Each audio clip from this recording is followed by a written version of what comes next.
Welcome to Live Daf, your online Daf Yomi Shir.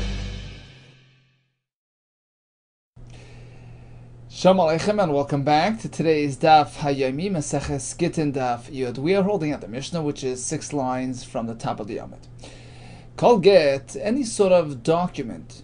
In this context, the word get isn't referring to a get isha or a shtar shichrur of an eved, rather any sort of document other than a get isha or shtar shichrur, release document of a eved. So any other document, sheyesh olav et kusi, which was signed by a kusi witness. So the kusim were this group of people whose conversion was questionable.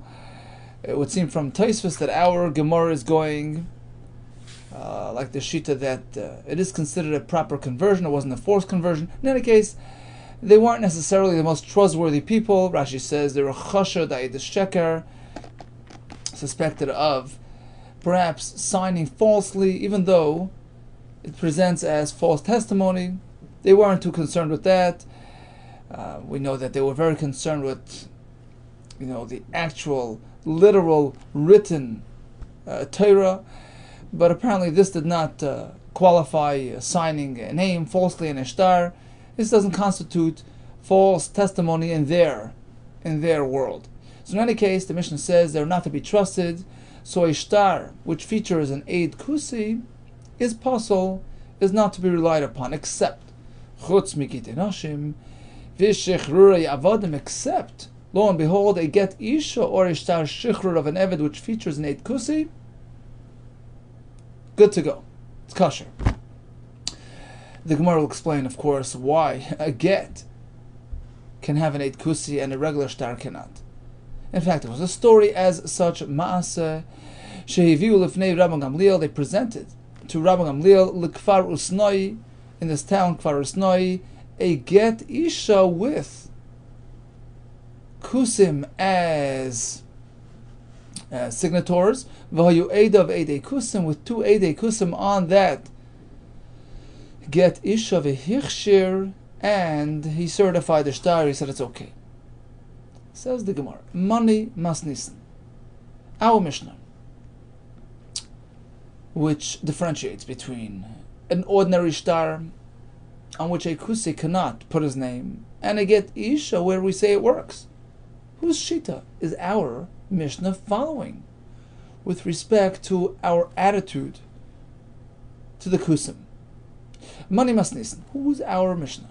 Loi Tanakama, v'loi Rabbi Lazar, v'loi Rabban Shimon Gamliel. Our Mishnah does not match up with any of these 3 shitas who had a discussion regarding the status of kusim and their level of trustworthiness with respect to mitzvahs. The Sanya, matzas kusi muteres. If a kusi bakes a matzah on Pesach, you can have it. You don't have to suspect that he wasn't careful with it becoming chametz. You can eat it. Don't worry about the chametz aspect. Not only that, one can actually use this matzah of a kusi to fulfill the mitzvah of eating matzah on Pesach. And Rashi says, despite the fact that the matzah that we consume on that first night, l'shem, the mitzvah's matzah, has to be not only non-chametz, but it has to be produced l'shem matzah's mitzvah. Rashi says it has to be mishtamer, it has to be guarded and prepared specifically for the sake of being used for achilas matzah shel mitzvah. But as Rashi says, according to Tanakama, the kusim are knowledgeable, they're baki, and they do it lishma, they do it properly. Now Tosfos has a kasha, but a kusi is suspected of misleading another person. The pasuk says, "Lifnei iver lo yisiten michshel." One is not meant to place a stumbling block in front of a blind man. And the Chachamim elaborated on it, they extended it, and applied it to all types of stumbling. For instance, a person cannot cause another person to do an Avera or to miss out on a mitzvah. So that's all included in Lifnei Iver Loisitin Michshel, which the Kusim didn't necessarily adopt, because they look at things very literally, and the pasuk is speaking about tripping somebody on the road. So Tosfos wants to know, how could we trust the Kusi when he feeds us this matzah? Maybe he's not concerned about our lack of fulfillment, about our being over Navera. Answers Tosfos was speaking that this is the actual matzah that the Kusi himself is using. So then you know, if he's going to eat it, apparently it's not chametz, and apparently it was done properly. So that's the shita of Tanakama. We can, in fact, rely on the Kusim. They know what they're doing. They follow the rules. Rabbi Elazar Oyser, he says, no way, keep away. Not enough that we can't rely on this matzah l'shem matzah's mitzvah. We can't even eat it at all throughout Pesach. We're concerned that it's chametz. Rabbi Elazar Oyser lefisha ein bekim d'dukei mitzvahs, because the kusim are not well versed in all the details and intricacies of the halachas. Rabbon Shimon Gamliel Omer, all depends. Any mitzvah which we know that the kusim adopted it, they decided to actually comply, then with respect to those mitzvahs, they're all into it. They'll even be more meticulous with those mitzvahs, more than a regular Yisrael, provided they decided to adopt that mitzvah. But otherwise, they tend to ignore things. So basically, we have three shittas in terms of how to relate to kusim and their ne'emanis with respect to mitzvahs. Tanakama says they're ne'eman. Rabbi Elazar says no way. Rabbi Shimon says, well, it depends what their attitude to that particular mitzvah is. So, Mani, who is the author of our Mishnah? Tanakama. If it would be the Tanakama of this brisa, who trusts them all the way, afilu shar shtaris nami, so then trust them regarding other shtaris as well, not only get isha. Either Rabbi Elazar, if it's Rabbi Elazar, afilu get isha nami, he doesn't trust them for anything. Even for get isha, they can't be trusted. Rabbi Shimon Gamliel, well, if it's Rabbi Shimon Gamliel, it depends. Either achsuk, if they take it seriously, then afilu shar shtaris nami, then they can be trusted regarding any document. Either like achsuk, if they disregard, shtaris, then I feel get isha namila, then even get isha doesn't mean much to them, and therefore they can't be trusted when they participate in a get isha.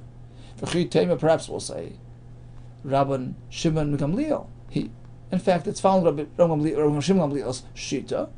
So why do we draw the line between get and other shtaris? Well, that happens to be the case. Uda achsuk baha. We know that today they're serious about one thing, about get isha, but they don't regard with seriousness other types of documents that we make. So that would explain the division within the Mishnah. If that's the case, that they treat gitei nashim with seriousness, so why does the Mishnah say, well, one eit kusi on a get is trusted? Afilu trei nami. So even if both signatures on the get isha are by kusim, it should be okay because they're trusted. Allah amam Rabbi Elazar. So what did Rabbi Elazar tell us in a brisa? Lo yichshiru by Ella edechad kusi bilvad. Why did he explain that the Mishnah only allows one eid kusi to be involved in a get isha? Well, again, if they're trusted, then trust them all the way. Lo yinam Rabbi Elazar, says the Gemara. You know what? Let's pick Rabbi Elazar as the mandamar of our Mishnah. And as we explained, Rabbi Elazar says they're totally suspect of being chaysim b'sheker. They're not to be trusted at all. So why does the Mishnah trust them by a get isha? You see, every get has two blanks, right? For the two eidim. It so happens that we notice that a genuine Yisrael, a Yid, he signed on blank 2, on the second line.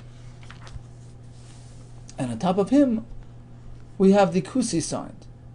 And that proves to us that the Kusi was a trustworthy fellow. He was an upstanding fellow who was medaktik b'mitzvahs. Do you love the Kusi chaver hava? Because if not for the Kusi signing above him, being a real Kusi chaver, an upstanding fellow, a trustworthy fellow, the Yisrael would never allow the Eid Kusi to sign before him. So here's an exception to the rule. We have indication that in fact both Eidim are trustworthy, upstanding, are Ne'eman. If that's the case we're speaking about, that the second Eid is sort of testifying about the first Eid, Afilu Shtar Shtaris Nami, then this should apply not only to Get Isha. Why is it limited to Get Isha? If this is found on any type of document, it should be okay. It should pass. Ella, so it must be that it's not so clear. It's not so simple. Amrin, and we can speculate that what happened was that there were a couple of people standing around.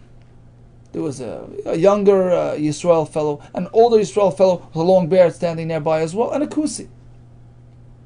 And the younger Yisrael figured, you know what, let me sign as number 2 so that the older fellow should get his respect, should get number 1. So he's thinking that the other Yisrael will sign first. He's not fathoming that the Kusi will be invited to participate and sign his name on the shtar. So the fact that he's leaving a spot, he's leaving an empty blank on top of his name, doesn't indicate anything regarding the Kusi's trustworthiness.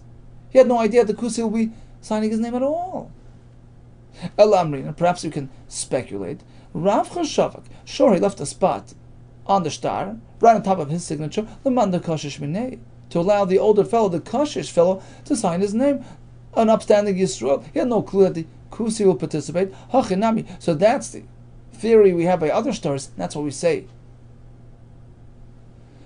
The 8 Kusi is meaningless. Hachinami here as well by the Get Isha, even though he's signing number 2 and the Kusi is number 1. Rav Chashavak Laman the Koshish Minei, perhaps the younger Yisrael fellow just simply left a spot on top of his name for the older Yisrael fellow, not thinking that the Kusi will sign his name. So how does leaving a blank above his name indicate anything regarding the Kusi's trustworthiness? Amar Papa Semeres, we see from this Mishnah, Eidei Get, that the witnesses who sign a Get Isha or a Shtar Shikhr of an Eved, ein choismin zebelezeh, they'll never sign without each other present. So if we have 2 Eidim signing, they'll both watch each other. My time and why? Amar Rav Ashi Gzeru, there's a concern Mishum Kulchan, perhaps the husband actually asked 10 people to sign their name on his get, and that was his precondition. You have to do it, otherwise the get is worthless. He can do that. He's in charge of making the get in any which way he wants. So you never know. Perhaps that's what happened. He instructed them to do that. So he made a takana that whoever's going to sign on the get should be there and do it all at once. This ensures that everybody who's supposed to sign will sign.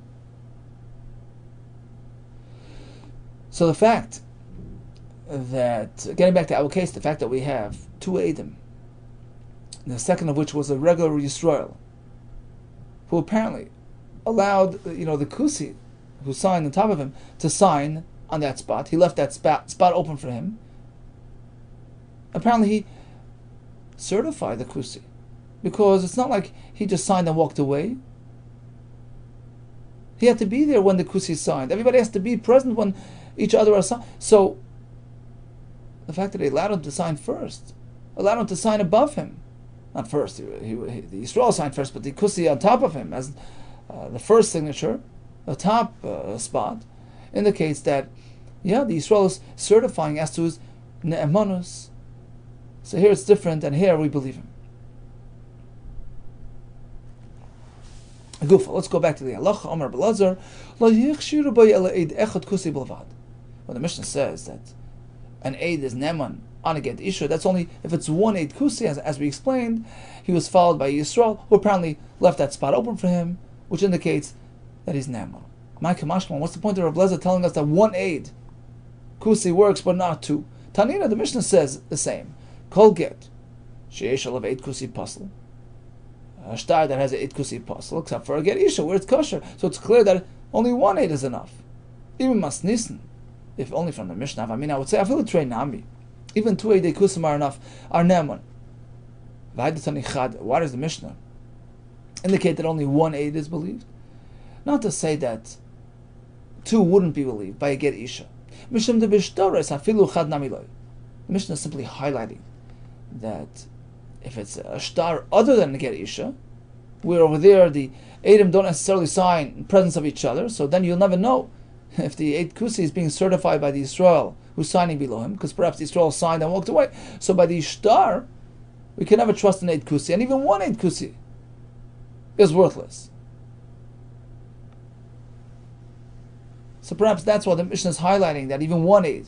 We're speaking about one Eid to highlight that by the Ishtar, even one Eid is not believable. Perhaps by the Get Isha, both Eidim Kusim would be Neman. Kamashmun, that's the Chiddush of Rabbi Elazar. You should know it's not so. Even by Get Isha, we say only one is Neman. It's because it's not because we just trust the Kusim. It's simply because in this specific case we have indication that this particular Kusi is a Kusi Chaver, like the Gemara called him. Kusi Chaver because we see the Yisrael cooperated with him. Asks the Gemara, do you mean to say a two Eidim Kusim wouldn't work on a Get Isha Vaktani? Let's look at the next part of the Mishnah, which speaks about two Kusi witnesses on a Get Isha being accepted. Vaktani Masavivi, Ulifnei Ramagamliel, Farasnai, right? That story. Get Isha Vayu Eidav Eide Kusim Vehiksher. He was Machsher, a Get Isha which featured two Kusim witnesses. Amar Abaye Tani Eide.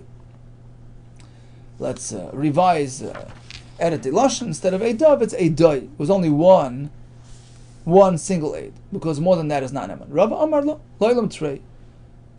It says two, it means two. Ram Gamliel Miflik Polik. And you're right. Ram Gamliel is in disagreement with Tanakama. He holds, the way Taisus explains it, he holds that it was Achsuk Baha. Yeah, the Kusim adopted, a serious attitude towards Gittin, and therefore they're trusted.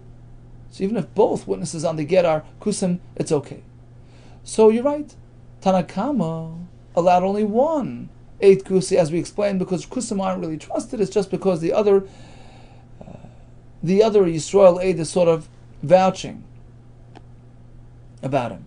But Rabbi Gamliel disagrees. He says even if both Eidim are Kusim, they're Neman, V'chsur Mechsur V'chiktoni, and the Mishnah is meant to be learned as though it's missing some words, and read it like this.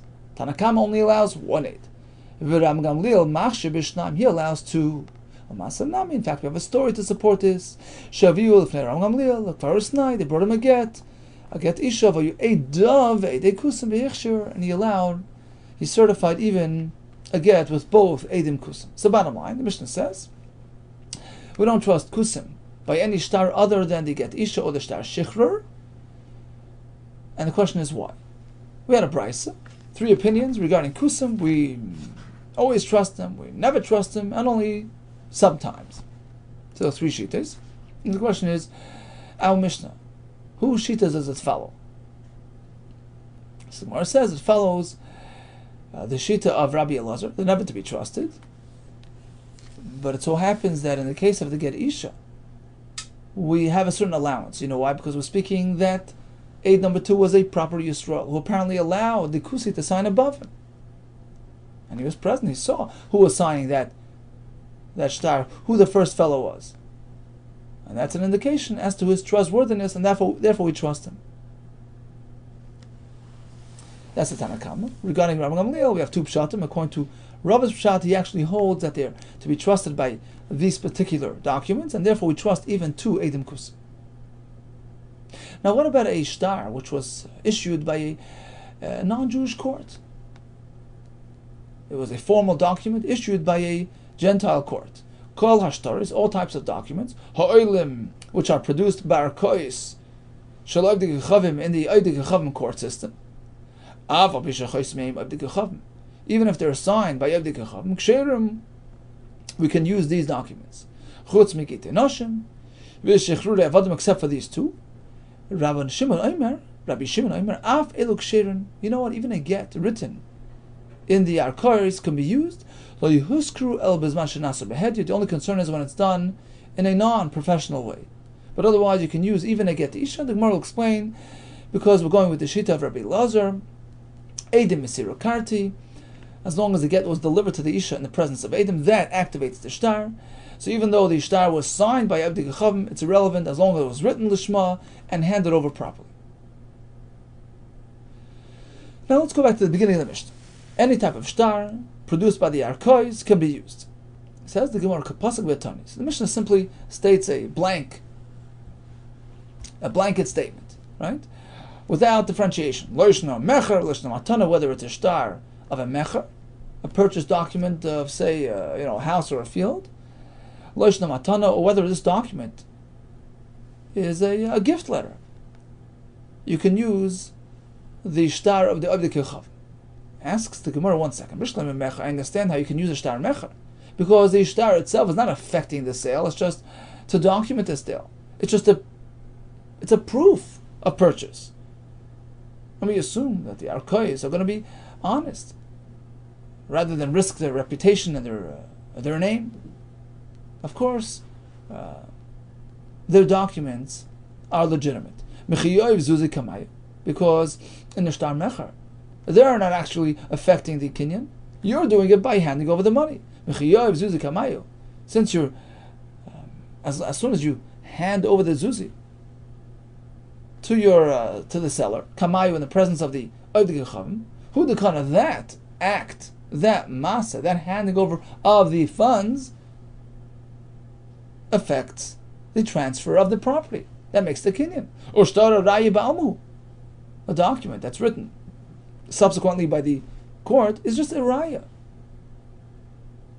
And as we explained, since it's an official institution, they're not going to run the risk of issuing documents which are unfounded. If not for him actually handing the money in their presence, they wouldn't ruin their reputation. They wouldn't taint their name, because when shtar and write you a shtar, which never happened. So to use it as a raya, go ahead. Elamatana, but when it comes to giving a present through a shtar matana, well, the shtar itself is affecting the transfer, is doing the kinyan. But Michael Kani, how are you making the kinyan? La by shtar. Apparently, with the shtar, by shtar chas ba'almu. And in terms of dinei Torah, the shtar is worthless, like a piece of pottery. Chas ba'almu. How can you use a shtar of the arkais for a masakin? Amar Shmuel, you could. Dina de malchus dina, the law of the land, is considered binding even when it comes to choshe mishpat, when it comes to dinei Torah, and if it's been issued by the arkais, it is binding. Another pshat would be Tani chutz miki gitei nashim. Let's revise the Mishnah. Any shtar which is serving as a raya can work if it's done by the arkais, but any shtar which is actually triggering a kinyan, affecting a kinyan, activating a kinyan, like a shtar matana, which in this context is like gitei nashim, which is also making the thing happen. Kigitei, anything which is similar to gitei nashim, in which case the shtar itself triggers the process, that can only be done by Yisrael Manad Oibd Kechav. Rabbi Shimon Omer, no, Af Elok Sherin, even Gitei Nashim are kosher when issued by the Arkais. V'alav B'nei Krisus Ninu, how can that work? They're not enabled for this. Rashi says Krisus means Havdalah, separation. Sefer Krisus is the term the Torah uses to describe a get, and the Goyim are not shaykh to these things, to Gittin and Kedushin. And if you can't be involved, you can't testify, you can't issue such a document. Rashi says, the pasuk says, "V'kasa v'nasan, mi sheyesh lo b'nesina," one who has the ability to give the get, one who is in the parish of giving a get, yeshna b'ksiva, he has the authority to write, to issue the gittin as well. So the arkais are not in this parsha. Second, they signed the shtar. True, the get was written by Yisrael, the Shema, let's say, but you allow them to sign it? How could they do that? Amar Rabbi Zera, very simple. Yorad Rabbi Shimon l'shitash Rabbi Lazar. Rabbi Shimon here is submitting to Rabbi Lazar's shita. The Amar Edim Sirakarti. It's not the signatures on the shtar that makes the get happen. As long as you hand it over, you deliver it in front of Edim Ksherim, Edim Yisraelim, that activates the get process. So we sort of ignore the fact that there are chasimus of goyim in the shtar, as long as you have edim ksherim at the point of mesiru. V'amar Rabba, didn't Rabba tell us moider Rabbi Lazar b'mezuyev metoicha shepasul? True, technically you don't need signatures in your get. But if you have them, they have to be legitimate and real. If it's mezuyif metoche, forged from within, so to speak, it's worse than not having them at all. Rashi says it's a psal midrabanan, because if you allow them to sign it, you might actually use them as your edim for delivery as well, for edim masir, and of course they don't qualify, they're going. So back to the question, how could Reb Shimon allow this? You know what we're speaking about? B'shemos muvhakim. The Yehuda Kessler who signed in this get, their names are so pronouncedly non-Jewish names, a name that any Yisrael would never adopt. In which case, you'll never come to rely on them as your Eid Masira. So here the chashash, the concern, doesn't apply, and you can go ahead and use this get and hand it over to the Isha in front of Eidim Yisraelim, Eidim Masira Ksherim. Let me have some examples of absolutely Gentile names. Amar Papa Kigoyin. For instance, Hermes, the name Hermes, Vavadina, Bar Shifsai, Bar Kidri, Ubati, Venokim, Una. So these are actually better names because they're clearly Gentile names which leave no room for confusion. Avol, says the Gemara, Shema Shemin of Hakim.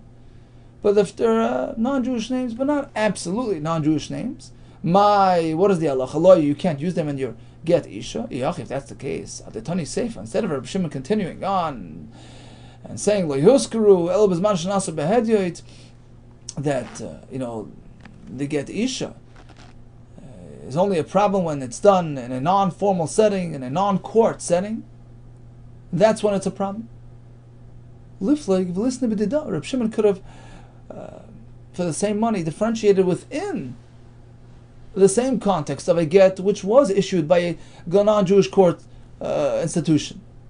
It depends what type of names we have. When do we say it's acceptable? When we have these absolute names. But otherwise, then you can't use them because of the gzeira that you might use these people for the Edim Masira. Answers the Gemara, Amar. That's exactly what Reb Shimon happens to be saying as well. When is it acceptable? When we have these specific names, no room for confusion. But otherwise, if other types of names are recorded in this get, then we're really concerned. Then in fact we treat this get as though it was a shtar done behedyoit in a non-court setting, and you can't use it. Another way to explain the last phrase of the Mishnah, it's not Reb Shimon speaking anymore. It's actually going back to the Tanakama. Seifa Ason, the last part of the Mishnah, relates to regular documents, legite moment, documents pertaining to other financial matters, which the Tanakama told us, if they're issued by an official court institution, it's okay. The Bryce and the Mishnah concludes like this: when is a regular, ordinary document no good? If it was issued in a non-formal setting, in which case you can never know if it's real or fake. There's no reputation to uphold, and Mamela, there's no trustworthiness at all. The only time they're neman is if it's a barakais, it's an official court document, so you have reason to believe that it's real, genuine, and legitimate. So bottom line, we have a machlekes. So regarding other shtaros, which the Gemara calls gitei mama, financial documents, can they be done in a non-Jewish setting? So shtar mecher, which is only serving as a raya for a kinyan that takes place in their presence, you can be sure that it's real. A shtar matana, which actually makes the kinyan, we have a machlekes in the Gemara, yes or no. Regarding Gitei Noshim and Shechruri Avodim, which have the same halacha as Gitei Noshim, well, according to Tanakama, no, they can't issue these types of documents. According to Reb Shimon, who follows Reb Eliezer, that Eidim Masira are the clinchers, we don't really care what's going on in the shtar in terms of the chasimos. And the Gemara explains, as long as we're speaking about Shemois Muvhakin, names which are clearly identified as non-Jewish names, in which case we all understand that we can't use these individuals to serve as Eidim Asira. So there's no room for confusion, no room for Gzera D'Rabbanan. We say it's okay. That was this sugi. And the previous sugi discussed the Eidei Kusi. Mishnah says they can be used for Gittei Nashim and Shechrur Avodah, but not for other shtaris. And the question was why? The answer was, we're going with the Shita that Kusim are not Neman, they're Chashad and Eidush Sheker and Shtar. Perhaps their interpretation of Eidush Sheker is verbal, but in the Shtar it doesn't really count. So therefore they're not to be trusted. However, we have one exception with Gittei Nashim and Shechrur Avodah, because over there we have halacha that the Eidim have to sign in front of each other. And the fact that we have a proper Yisrael signing as number 2, apparently allowing the Kusi to sign as number 1, is indicative of the higher standing of this particular Kusi and lends to his trustworthiness. But of course, it only applies to this type of case where it's 1 8 Yisrael and 1 8 Kusi, whereas according to Rambam Gamliel, according to one shot in the Gemara, he holds that the Kusim adopted Gittin very seriously, and therefore, even if both Eidim or Eidim Kusim, it would be kosher. All the best to you, B'suras Toivos and Hatzlacha Rabbah.